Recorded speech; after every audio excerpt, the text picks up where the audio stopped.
Hello, welcome to Life First Formula Strategies to Thrive in the New Economy, where it's not just about doing well but being well. And my name is Max. The other night, I was chatting to a good friend of mine here in Kuala Lumpur, and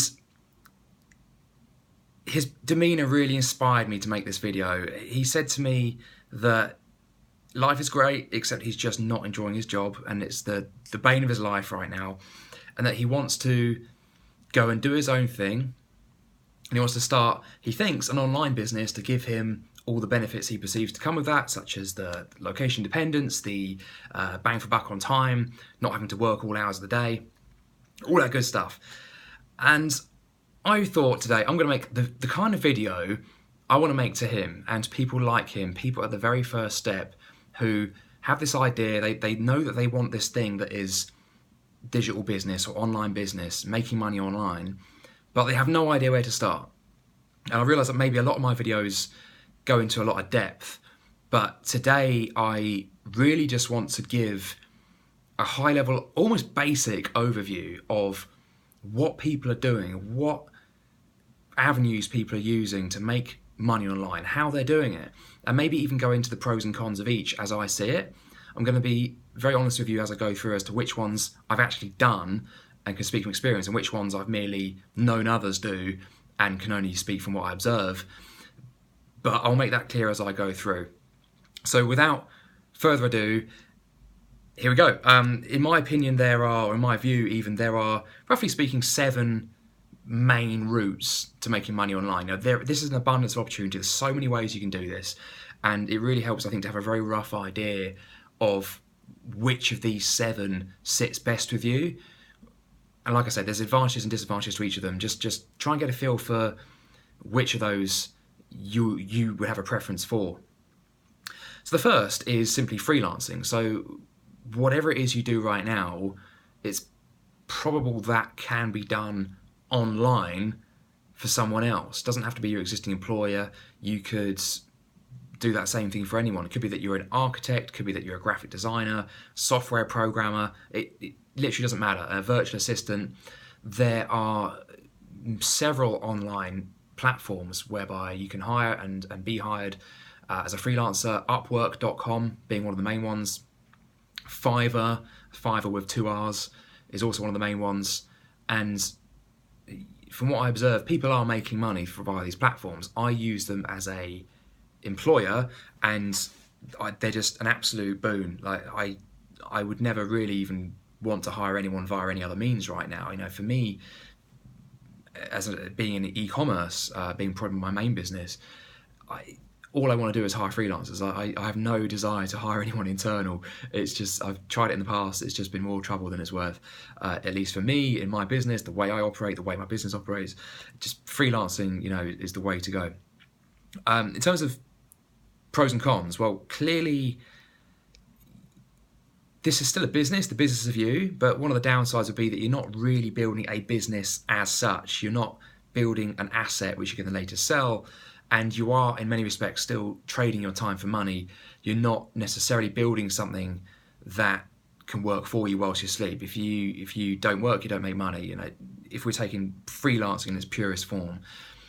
But of course, the positive side of it is that you can pretty much apply any skill via the route of freelance. I mean, think outside the box. I'm an example of someone who only wants to hire freelancers, and I do believe that the way the world's going, a lot more traditional businesses will also be thinking this way. Not only outsourcing more, outsourcing's been around for decades, of course, but doing it more and more, and doing it for more key tasks. That's just the trajectory the world's going. Corporate work is becoming more onerous. Working for yourself is becoming more appealing via the route of technology and automation. It's just, you've got these two opposing trends, and the pressure to move from one to the other is just growing all the time. Another downside of freelancing, of course, in my view, is that generally speaking, you're probably not going to make as much money, but it can be a very useful bridge to other forms of making money online. It can certainly keep you afloat as you do it. So that's freelancing. Second would be, on a similar tip, so I've put these in a somewhat logical order, digital agency. So all that means is that rather than being the freelancer, you're project managing the freelancers essentially. Again, comes with a lot of versatility. your agency can specialize in any number of areas, whether it's digital marketing or any sub niche within that, whether that's pay-per-click, SEO, website building, social media. I mean, any one of those is huge. Digital marketing is just a gigantic field with an abundance of different specialisms within it. But that seems to be something that seems to be working for other people very well. It's not something I do, although I suppose in my personal experience, I've kind of done a lot of things that, if pieced together, would account for. Like, I do a lot of hiring for my own business. I do a lot of project management of personnel within my own business. I also have done a lot of client management in other things, but never together. But nonetheless, from what I see, other people have been very successful running digital agencies. And actually, this is a particular opportunity that I'm personally very excited about. If ever I did have to switch or expand, I'm actually very passionate about making content right now, as you probably gathered watching my video. But this is one that I would seriously consider. I think the market for labour in the West, so particularly like leveraging very competent, good value Eastern labour in Western markets, that is an opportunity that's just it's only scratched the surface, but it's barely been exploited at all, relative to, say, something like e-commerce, which is essentially the same thing for products, right? So just to summarise, agency, I suppose one of the downsides is that ultimately you're still managing clients, so you're still beholden to them. So in the pursuit of freedom, there's a slight deduction there in that you may have to attend calls when you perhaps don't necessarily want to. You may occasionally be called to go to places, depending on how much value you place on that within your business, how much value your clients place on that.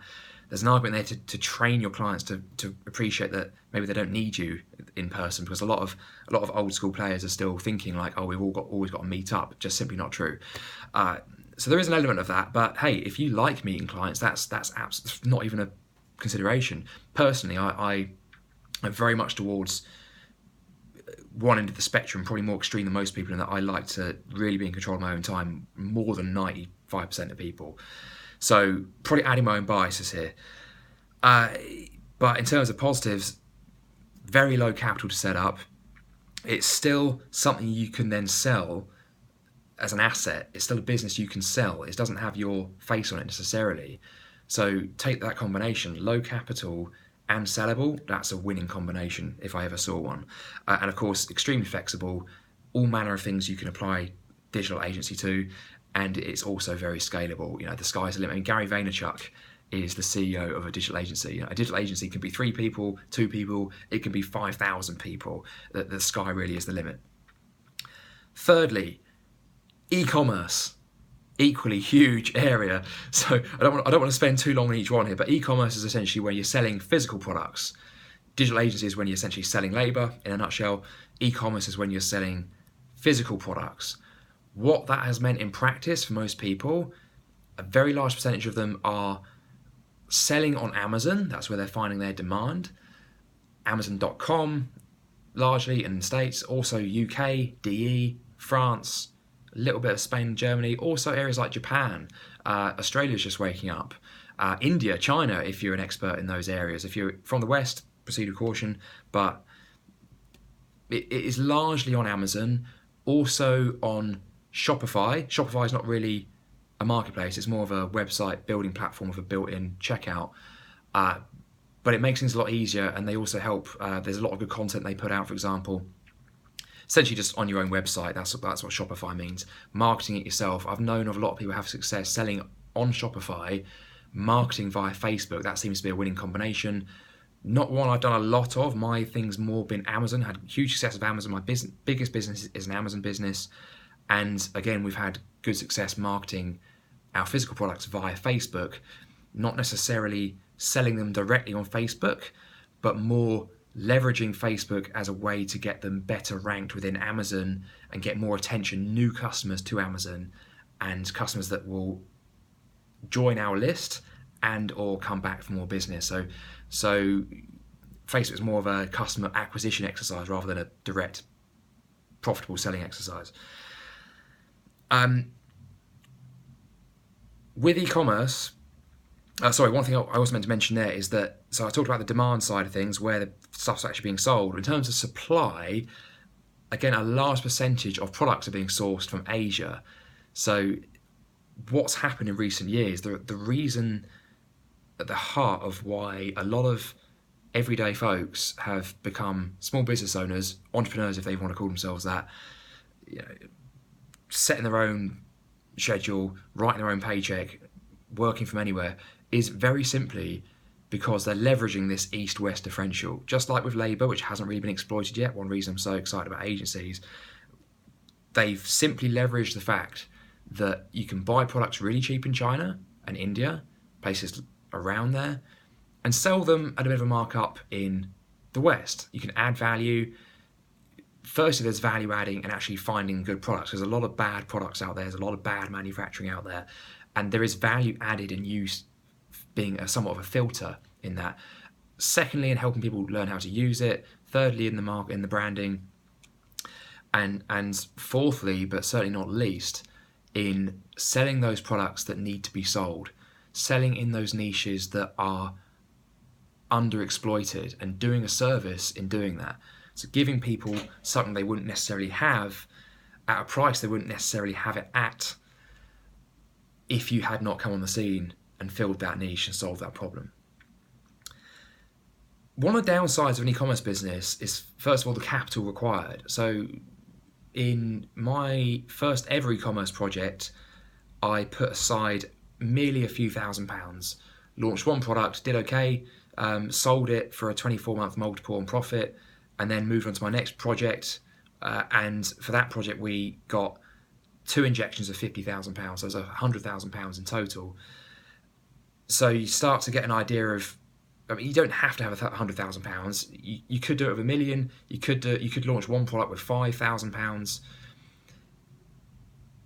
You know, how long's a piece of string? The point is, you're going to need some capital, usually to the tune of at least a few £1,000s to launch a product or two, and that's just unavoidable if you're buying stock, setting aside maybe a third of your budget for marketing, and making something of it. You can either make that obviously your own money, or you can pitch your investment as a guide there. How much to give away? Again, how long is a piece of string? I've given away 15% of my company for 50 grand before. I've also known people invest. I've got a friend who got I think a $250,000 investment and only gave away 20% of his business. In other cases, it's been known that some people will simply put up the money and the other guy will do the work, and they'll do a 50-50 split. It just depends. Just be aware, if you are getting investment, that you're going to be responsible for that investment, and that's not necessarily the most conducive route to achieving freedom if that is what you want.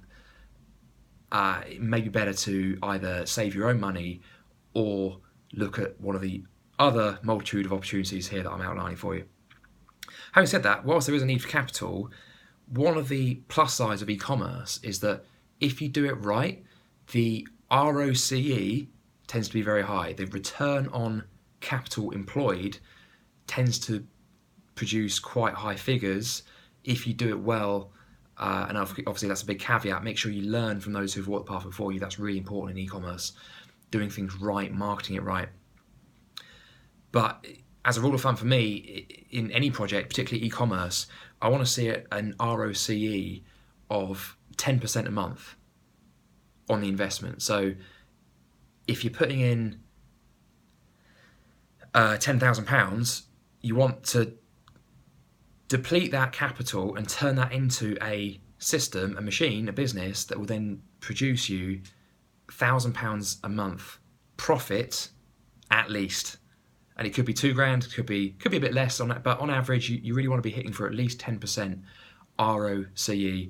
There you go. There's a super simple tip for you. But of course, another couple of positives here. Firstly, extremely scalable.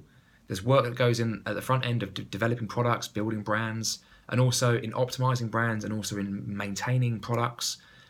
But a lot of the work goes in at the front end, which thus makes this very scalable. And you will find the need to employ people as you grow and progress. But hey, like Procter & Gamble are a physical product company, mostly in store, but look, there's all kinds of companies that are doing hundreds, like Quest Nutrition, right, on it. You know, these are gigantic, several $100 million dollar companies that are e-commerce companies. There's also ones that are merely just profiting a few £100 a month.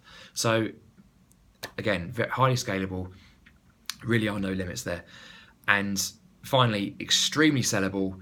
You're building a brand, you're building an asset that can then be sold. You might sell that for a 24, a 36 times multiple if you're an Amazon business. If you're a long-established brand, maybe a 60-month multiple, maybe more. So there's a lot of scope for building an asset. And there's also an argument for flipping. So either buying e-commerce businesses and selling them on, or selling them as soon as possible and then using the capital to build a new one. Moving on. So number 4, content, making content. Whether that's YouTube, making videos, whether that's podcasts. I think a very unexploited area right now. Podcast seems to be very heavy on demand relative to supply, in my perception. And of course, blogging. These things have been around for a long time. What I love about this avenue to making money online is there's nothing more personal. There's nothing that invites you more to be yourself. There should be no lack of integrity here. All you got to do is show up and be yourself. There's definitely an argument to simply do that. It's called attraction marketing. Turn up, be who you want to be. Those who resonate with you will stick around. Those who don't will go. What does it matter? Ultimately, to do your best work, you've got to be yourself. And how this is monetized, well, of course, there's a lot of ways combining a lot of the methods of making money that I'm discussing here. Content on its own, obviously advertising. All 3 of those routes I mentioned, blogging, video, podcast, a lot of them have sponsorship. There's also the option to, say, have like Google Ads on your sites. So you just get revenue from the hits, same with YouTube. And that also bridges into the ability to sell other things. So content production not only is monetizable by itself, but it's often a bridge to other forms of monetization, such as getting freelance work, such as getting agency work, such as selling physical products, right? Such as affiliate marketing, selling digital products. So there's just all manner of ways in which that can work. One of the drawbacks of being a purely content-focused business is that it's rather difficult to sell, if not is completely unsellable, because if you are the face of the brand, without you, there's no brand. If you are the brand, then that's clearly an asset that's going to be rather difficult to sell. Unless it was something like, so take, for example, Tony Robbins has a blog and a podcast, and he doesn't really appear in it very much at all. Most of it's done by other people. And so in that case, he is the brand, but he isn't actually required to contribute. These are people that have been vetted by him who can show up and deliver the value without him being there. So that's one way in which can be done. And for me, for example, Life First Formula, who knows where that could go? I might want to turn that into Life First Media. I might want to build this out into something where it's not just me that's making content, and maybe I love making content, so I don't really want to step away, but there could be some kind of possibility down the line. Who knows? It's very early days. So that's content. All manner of ways which you can go with that, of course. A huge area. Number 5 route to making money online is affiliate marketing. If you're new to this, you've probably heard the words affiliate marketing many times. It's very simply selling other people's products. Generally, this means digital products, but not necessarily. Affiliate marketing, physical products is still a big thing. So, for example, using an Amazon Associates link, if someone clicks via a link that you've given them, you get 15% of the sale. The more lucrative route to affiliate marketing, however, is generally speaking selling digital products. And this ties in with the content piece, because many people do affiliate marketing on the side as a way of serving their audience, because it's a tricky balance. You don't really want to just be selling all the time because no one's interested in that. It's more about adding value first and then selling maybe 10 to 20% of the time if you want to, if that fits with your brand, and hopefully if you feel that's genuinely going to be of service to your customers. As a pervasive tenant to all of these, I believe that you really got to show up and serve first, get paid for doing that. if you turn up in any of these pursuits, in life in general, any business, purely with the intention of making money, you're going to burn out very fast, believe me. Seen it happen. Partner with people who were of that mindset, didn't work. They just wanted to get rich quick. And that really percolated through into their actions. Do not kill the goose that lays the golden egg. Show up, deliver value, do that first. Promote when it's useful to your audience. And by virtue of that, you may or may not get paid. Okay, so, but having said all that, affiliate marketing can be pursued almost as the primary venture, almost on its own. There are many outfits, channels out there which exist purely to drive traffic to links that other people have created. There are even affiliate marketers who do not even put their face on things. They step back entirely. They gain traffic through pay-per-click means, such as through Facebook ads, any kind of social media advertising, maybe even Google AdWords, so bidding on search terms. And they might get very, very good at that and might figure out a way to actually find digital products, maybe via clickbank.com. Check out clickbank.com, really interesting to check out. Even if you have no intention of affiliate marketing, it's just really good to know about these things. And they might run some sort of ad to that. I actually had some small scale success with this myself once on a very, again, really small scale. I was just testing things, but I found I did a couple of things. I found one project I was involved in a while back was a psoriasis holiday company, and I thought, let's just try selling some psoriasis-based digital products, how to heal people from psoriasis. And I think by the time I spent £20 in advertising costs, I'd made £40 in revenue. For a number of reasons, that didn't last. It didn't seem to scale, and actually my account got shut down for other reasons because of another affiliate marketing scheme I was trying via Facebook. So I wasn't able to continue that project, but in its early form, it seemed to kind of work. But I've got limited experience of affiliate marketing on its own. Negatives here, it's largely unsellable if it's got your face in it. Same thing with content. In my personal view, I am not a fan of businesses that exist purely to sell other people's products, because I think there's always a compromise there on integrity. Sorry if that offends anyone. It's not for me. I believe that the more you pollute something with the desire to sell, just to sell, the less, inevitably, the less real value there will be in that. It's far better if you can sell things because they're of genuine use to your audience. And I mean genuine, you're not just telling yourself that because you want to sell stuff. Again, it's really all about delivering value. So just my opinion there. But actually, on the plus side, it can be very personal, right? You know, if you really do believe in what it is you're selling, and it is of genuine use to the customer and you're not overdoing it, then affiliate marketing can be a lovely way to be, especially if you love to engage with people, sometimes one-on-one, but particularly via content. It can also be very lucrative. So, I mean, again, pick a number. There are people who make millions affiliate marketing, literally, and it's also very scalable. Once you find a product that works, once you find a marketing means that works, once you say the right audience and right selection of options on Facebook ads, hey, like you're putting £1 in, you're getting £2 out. Guess what? You scale. The only limit is how many people there are to physically look at your advert, and maybe there's some sort of expiry date on the product itself. Maybe in a year's time, people won't be as interested in that, or something better will come along. But within that set of parameters, very scalable, and then you just rinse and repeat. Once you get good at it, it's one of these things you can just go and do over and over again. I did actually have some other successes with affiliate marketing, and I was putting money into that, and it was working. But I then realised my e-commerce project was actually a better use of money, so I actually decided to put more into that, more money and more time in that. So that's number 5.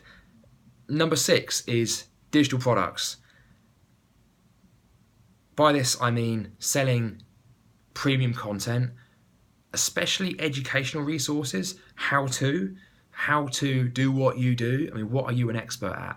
What is it you can help people with? This could be anything. I mean, there's a course on Udemy of someone selling an equestrian Tai Chi course. It doesn't get much more obscure than that, and they're making a lot of money, right? At the other end of the spectrum, there's a lot of people selling how to make money on Amazon courses, how to do e-commerce, how to do Shopify courses. They're making a lot of money too. Again, don't be put off just because there's a lot of supply. Sometimes a large supply can be representative of a large demand. What you've really got to look at is the ratio of those two, or get a feel for whether there's a gap you can fill, whether there's a qualitative niche you can do, whether there's something you can provide that someone else hasn't provided, or whether there's just a quantitative excess of demand that isn't quite being filled yet. Both of those are worthy pursuits.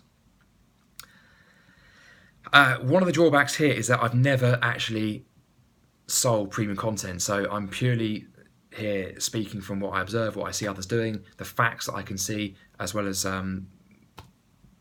my perception of it. But on the plus side, it's a low barrier to entry. I really think that just from talking to people and also from looking at marketplaces like udemy.com, there's a lot more people out there who seem to want to launch e-commerce businesses.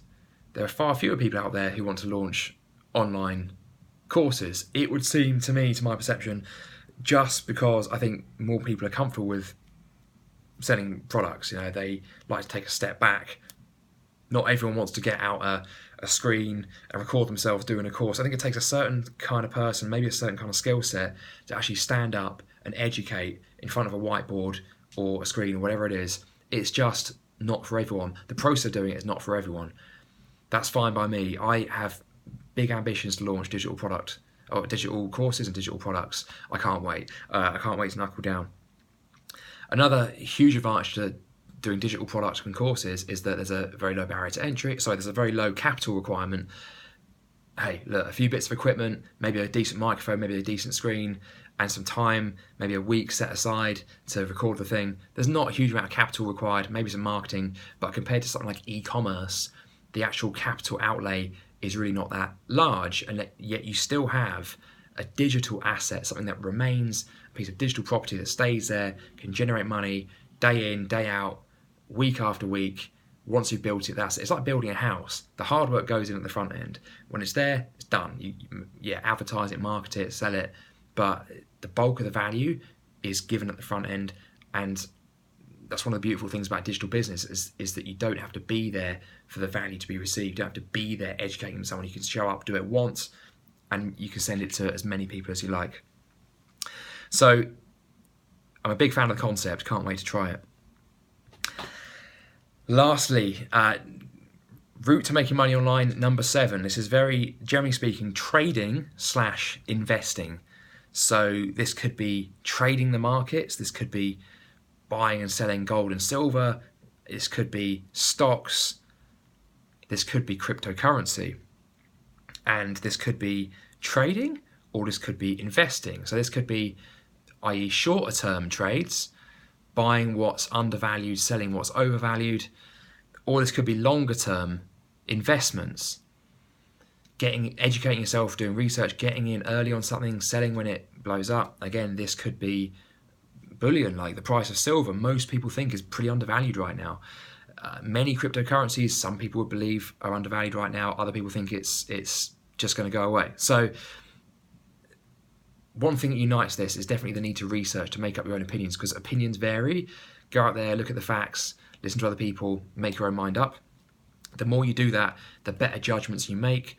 Go into this realizing that you are going to win some, you are going to lose some, but the better your fundamental analysis, i.e. the better you understand the point of the project, the people behind it, what it's trying to do, and the better you understand your technical analysis, i.e. what the charts are looking like. Is it looking undervalued right now, oversold, undersold? What's the average, right? These kinds of things. The better you can marry those two up, the better you get at each of those or one of those, the better decisions you're going to make. The bigger your wins are going to be, the more often you're going to win, and the less you're going to lose and the smaller your losses are going to be. Hopefully, that's the principle. I'm actually a fan of this. I bought into cryptocurrency in 2013. I also tried mining. That was a bit of a waste of time. Built quite an expensive computer that didn't really work properly, and then very quickly became unprofitable. Would have been much better just put that £1,200 or so into Bitcoin. God, a lot better off if I'd done that. Fortunately, I did put some money into Bitcoin and some others at the time. So, downsides. highly technical, analytical pursuit is this, trading and investing.